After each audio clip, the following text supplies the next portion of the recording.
Hey guys, welcome back to chapter 6. We are going to look into the normal distribution. We've talked about the normal distribution before in class when we were talking about standard deviations and things. You probably don't know it by this name, but once I show you what we're talking about, you'll get it like how we've talked about it. Okay, so mean, median, and mode are equal. This is right here. The normal distribution is a continuous symmetric bell-shaped distribution of a variable. Well, we've seen this before, a bell-shaped distribution, right? We didn't call it a normal distribution, but we did have this curve that we talked about. We called it a bell curve. And we talked a good bit about how it moves and those kind of things. So we're going to get some of the properties of this curve today. And so the first property here is mean, median, mode are equal. The curve is symmetric about the mean. We've already talked in class about how in the middle, that's where the mean is.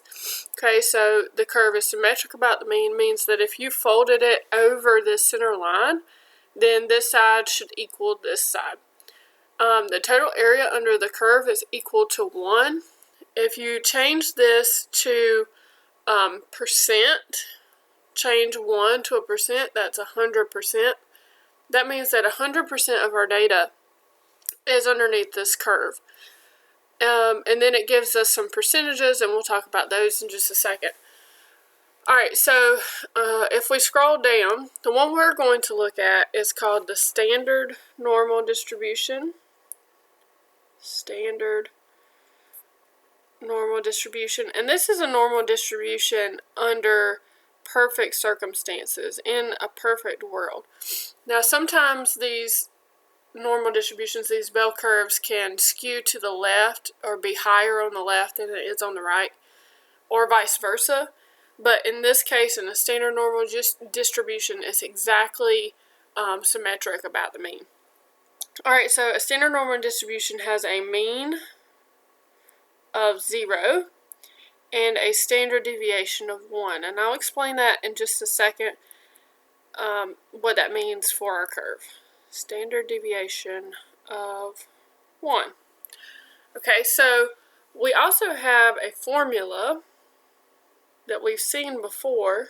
This is our z-score formula, and we're going to use z-scores throughout standard normal distributions to kind of help us find different things. Alright, so this is our formula that we had, x minus x bar over s, and you know that is our value minus the mean over the standard deviation. Now, I'm going to scroll down, and I know it kind of split it onto a different page. You know, there's some a bell curve on the other page, but I'm going to put it on the bottom of this page just for sake of space. So right here, I'm going to draw a bell curve. I'm going to kind of make it wide so I can fit everything on it. Draw a line underneath. It's not the best in the world. In the center of the bell curve, we're going to pretend that is exactly center, we have our x bar. Alright, so then from there, we can go a certain number of standard deviations out. So that's 1, 2, 3. So this will be x bar plus 1 standard deviation, x bar plus 2 standard deviations, x bar plus 3 standard deviations, and then we can go the same in the other direction.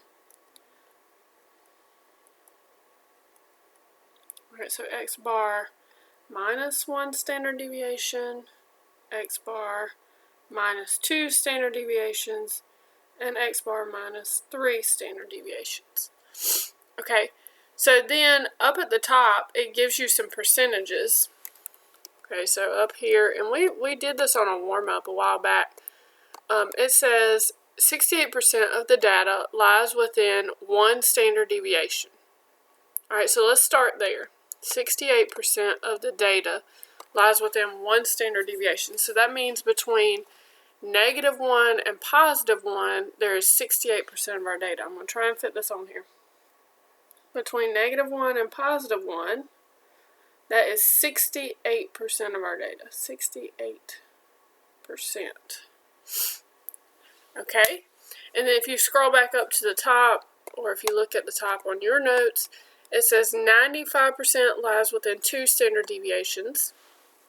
So that would be between -2 and +2. We have 95% of the data.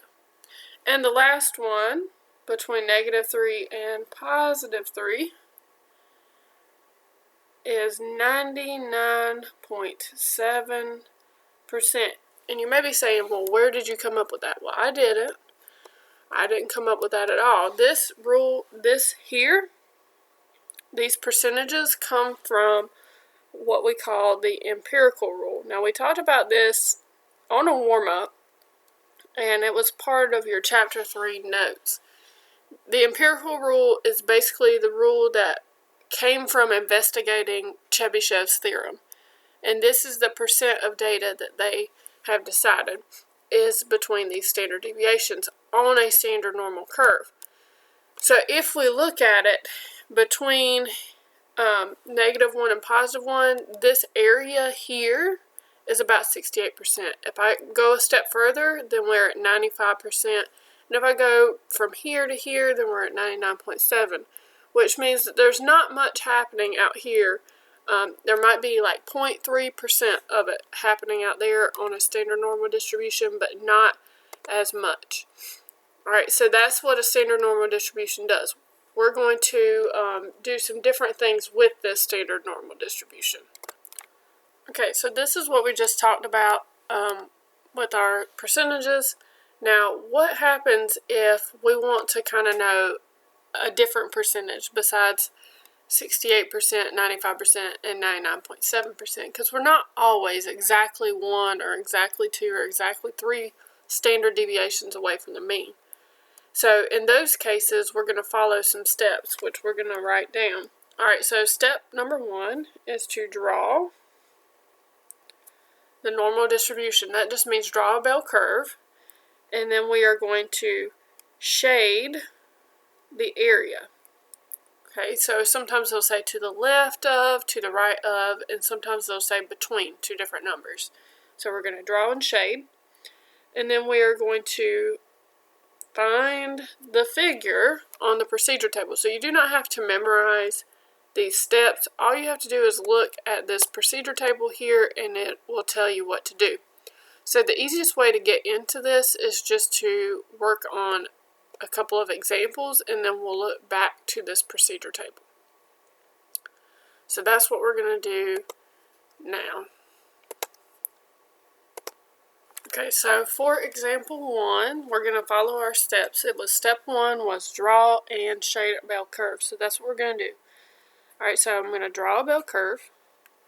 It doesn't have to be perfect. It doesn't have to look fantastic. Just draw a bell curve. We're always going to put our little line in the middle here. And this is going to be representative of our x bar. Or we can also put that it is 0 because on a standard normal distribution, the mean is 0 because there is a 0 distance away from the mean. That's 0 standard deviations. Alright, so you can put the mean and 0 in the middle. Alright, so then it says find the area to the left of 2.03. So to the left of 2.03. Okay, so this is a positive number. So if 0 is in the middle, then the positive numbers are going to be on the right, the negative numbers are going to be on the left. Alright, so I'm going to positive 2.03, so it's going to be on the right. Somewhere over here, I'm just going to kind of guesstimate 2.03. So I've drawn the bell curve. Now I need to shade the proper way. So it says to the left. To the left means that I'm going to shade to the left of this z value. So I'm going to shade this way over here. Now you can shade however you want. Some people just like to put lines and things in there Let's see what this looks like. So that's the area to the left. Now, if you look at this, you should be able to look at this and say, okay, well, that's going to be more than half, because that's a larger than half area. All right, so you may ask yourself, well, how in the world am I going to figure this out? Well, then it says we need to go to our procedure table. And our procedure table will tell us what to do. Now, you're going to have to ignore all of the other writing that's happening here, because my computer is crazy. But if it says, on number 1, it says, to the left of any z-value, look up the z-value in the table and use the area given. Well, you're like, well, what does it mean? What table? So this was the steps. It said, look up z on the table. Okay, well, what table? Well, in your packet, I gave you, there is a table that looks like this. There's actually 2 pages of it. There's a positive z-value, and then there's also a negative z-value. Well, the z-value we are trying to look up is positive 2.03. So these are your z's. So we would go 2.0, and then you read it kind of like a map, which is kind of difficult here. Let's see if we can zoom out just a little bit. There we go. 2.0, and then we're going to go over to 3. Gotta love technology. 2.03. Alright, so that's 00, 01, 02, 03. Okay, so right here is where we're looking. Let's see if we can get it all on the screen at one time. 2.03. 0.9788. That's what we're looking at. So on here, if I follow the steps, it says look up the value, which I got 0.9788, and that's going to be the area that we have. Well, what area is that? That means that the area is approximately 97.88% of our data lies to the left of this. That means only 2.2% is out here. 2.1, 2.2% out here. So not very much at all. Alright, so we can continue to do that for these problems here. Now the next type, find the area to the right. So still stick with the same steps. Draw a bell curve. X bar in the middle, or 0. And then we look at our number. Our number is negative 1.25. Well, negative goes on the left-hand side.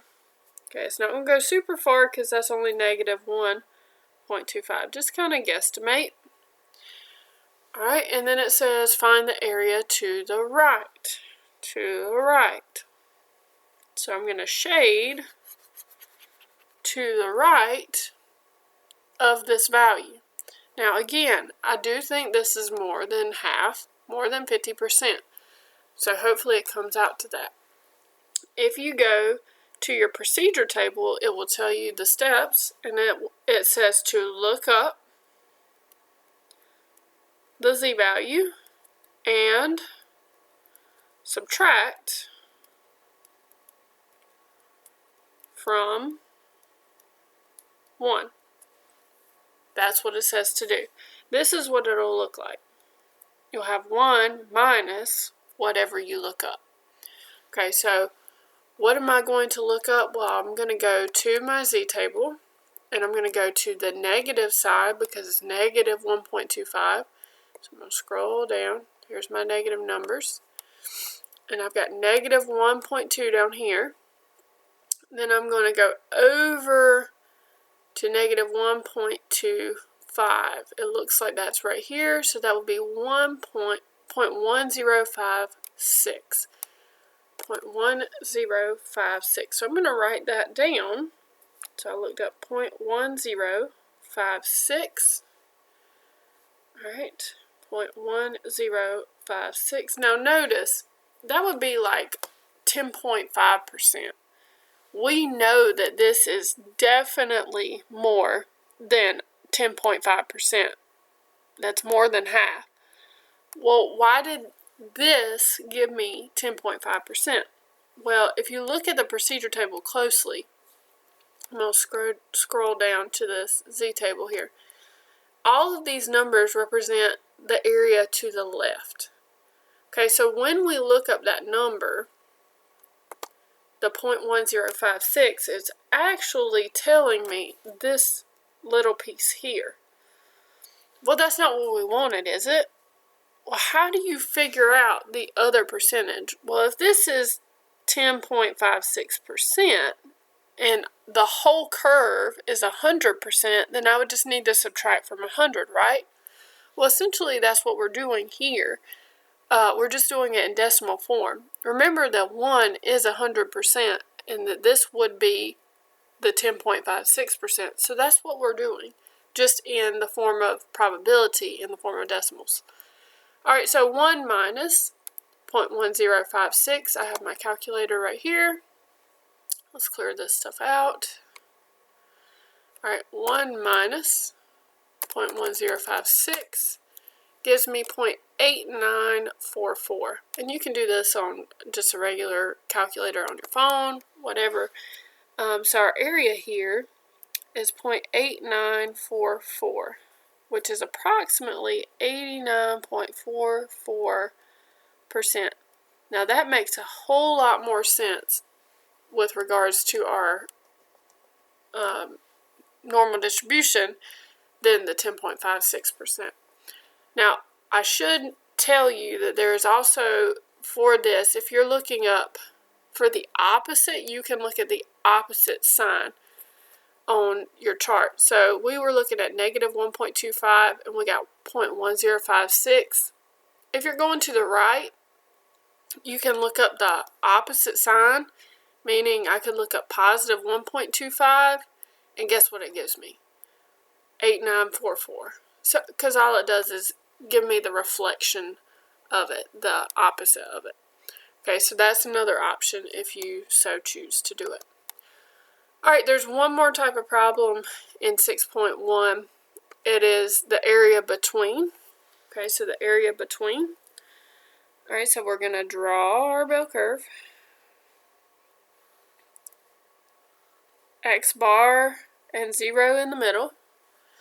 Then we're going to put our two numbers on there. Our two numbers are 1.56 and negative 1.43. So 1.56 is positive, so it's going to go on the right. It's a little too far to the right, but it'll be alright. Okay, so negative 1.43 is negative, so it goes on the left. And then we're going to shade. We want to be between these two numbers, so that is where I am going to shade in there. Now, it's a little more difficult to tell whether this is going to be more or less than 50% just by looking at it. Alright, so we're going to trust our procedure table. This is number 3 on our procedure table. And it says to look up both these and subtract from each other. Now, I always tell my class when I'm teaching this that we always want to make sure that we do the bigger number first so that our area doesn't come out negative. You can't have negative area. So, in order to remind ourselves of that, we're going to do big minus small. Big minus small. Okay, so we're going to look up both of the z values and then we're going to subtract. Okay, so I've got positive 1.56. So I'm going to go over here. Positive 1.56 right here. That's 0.9406. So I'm going to write that down. Underneath 1.56, 0.9406. Then I'm going to go back to my procedure table and look up negative 1.43. Negative 1.43. 1.43 is 0.764.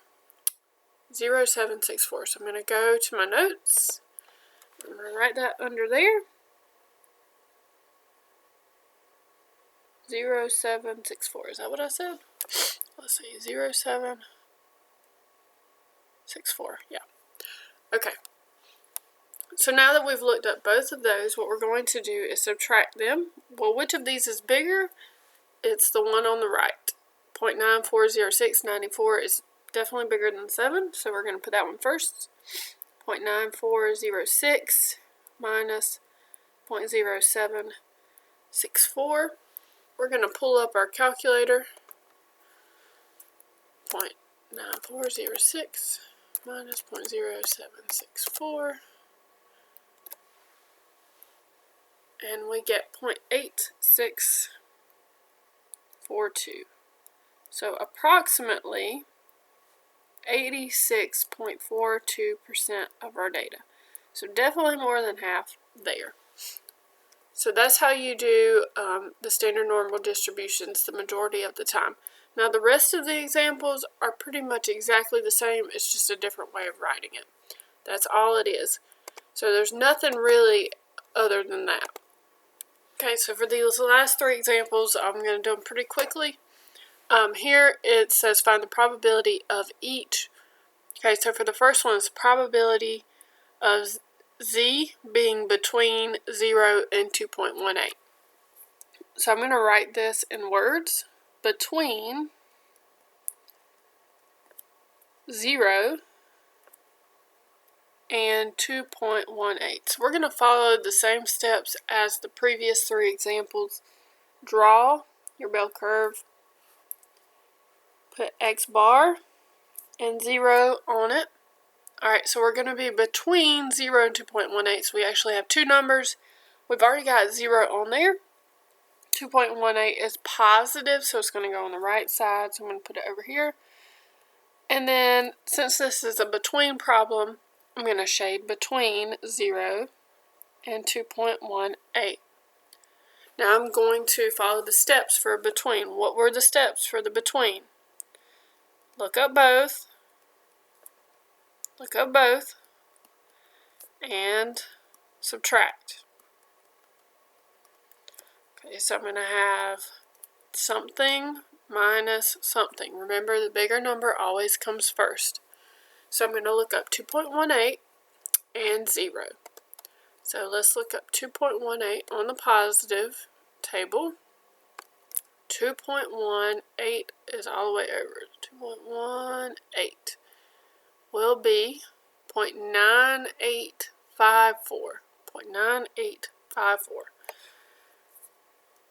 Alright, and then we're going to look up 0. 0.00 is going to be 0.50000. 0.50000. Okay, so 0.5000. Okay, so if you notice, I wrote the 0.9854 underneath the 2.18 and the 0.5000 there. Now, of these, the bigger is the 9854, so I'm going to put that first. 9854, and then 0.500. Now, as a percent, this is 50%. Now, isn't this area over here to the left, isn't that 50%? Because it splits it right in half when you're in the middle. So just remember that there's 50% below the mean, and then there's 50% above the mean. I think that question comes up at some point on one of the quizzes. Alright, so we're going to subtract here. So go to your calculator. 0.9854 minus 0.5000, and you get 0.4854. 0.4854. So approximately 48.54% of our data is between those two numbers. Pretty neat stuff. Alright, so let's do these next two really quick. We've got one number here, 1.72, so I'm going to draw 0 in the middle. 1.72 is positive, so I'm going to put that over here, 1.72. Now, which way do we shade? Well, notice this is less than, You can also look at it as an arrow. Notice that if this was an arrow, it would be pointing which way? To the left. So this right here is a to the left problem. To the left of 1.72. That's another way to write it. Okay, so if I shade to the left, that would be this direction. What's our steps for to the left? Well, we just look it up. We look up the z, and that's going to be our area. Okay, so we're going to look it up. So I'll go to my table, and I'll look up 1.72, and I get 0.9573. 9573. And that really is just your answer. That's all you have to do. Approximately 95.73%. Easy peasy. Alright, last one here. We have one number, 1.87, so I'm going to draw bell curve, 0 in the middle. 1.87 is positive, so it goes on the right. Then I look at my arrow. This is greater than. The numbers that are greater than 1.87 are to the right, or you could just think of this as an arrow that is pointing to the right. Okay, so this is a to the right of 1.87. So I'll shade that. Now this percentage is going to be kind of small because the area over here is quite large. Okay, so what's our steps for to the right? Look up z and subtract from 1. So it looks like this. 1 minus something, and that will give us our answer. Alright, so we're going to look it up.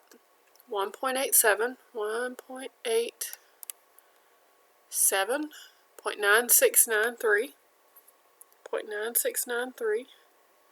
So we're going to take that, and we're going to subtract that from 1, because remember that when we look something up, it's talking about, it's going to give us, that table is going to give us this area over here. So when it said 0.9693, that was this unshaded region, 0.9693, which means this other percentage is what we want. That's why we're subtracting it from 100.